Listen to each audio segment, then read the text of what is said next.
আজ এলাম আবার রান্না নিয়ে। আজ খুবই অল্প রান্না করেছি। এখানে আছে ভাত, এখানে আছে আলু পেঁয়াজ দিয়ে আর ডিম দিয়ে ভাজা।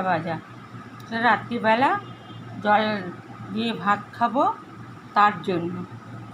এখানে আছে আম জল, জলের মধ্যে আমটা দিয়ে সেদ্ধ করে একটু নুন মিষ্টি দিয়েছি আর একটু আদা দিই।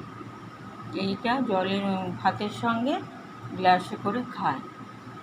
আর এখানে হচ্ছে কাটা মাছের ঝোল, কাটা পোনা যাকে বলি। এটা ধনে জিরে লঙ্কা টমেটো আদা বাটা দিয়ে ওই কালো জিরে ফোড়ন দিয়ে ঝোল করেছি। আর এখানে হচ্ছে এঁচোড়, এই এঁচোড়টাকে আলুটাকে সেদ্ধ করে নিয়েছি। তারপরে তার সঙ্গে একটা আম দিয়েছি, কাঁচা আম, আর জিরে ফোড়ন দিয়ে দই জিরে ধনে শুকনো লঙ্কা আদা বাটা দিয়ে কষিয়ে তারপর এঁচোড় আলুটাও কষিয়েছি ভালো করে। তারপরে গরম জল দিয়েছি, তারপরে নুন মিষ্টি দিয়েছি। নামানোর সময় একটু গরম মশলা দিয়ে নামিয়ে ফেলেছি। এই হচ্ছে আজকের রান্না। আর এখানে একটু চিংড়ি মাছ পেঁয়াজ দিয়ে ভাজা করেছি দুই মেয়ের জন্য। এরা হয়তো এঁচোড় খাবে না, এটা দিয়ে খাবে। আর কাটা পোনার ঝোল করেছি, ওটাও খাবে।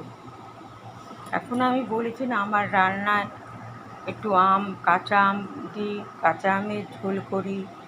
কাঁচা আম ঘষে সেটাকে কারি পাতা সর্ষে ফোড়ন দিয়ে করে রেখেছি ফ্রিজে, সেটাও খাই। খুব কাঁচা আম খাওয়া হয় গরমের সময়, এটা খুব ওষুধের মতো কাজ করে। আপনারাও খাবেন।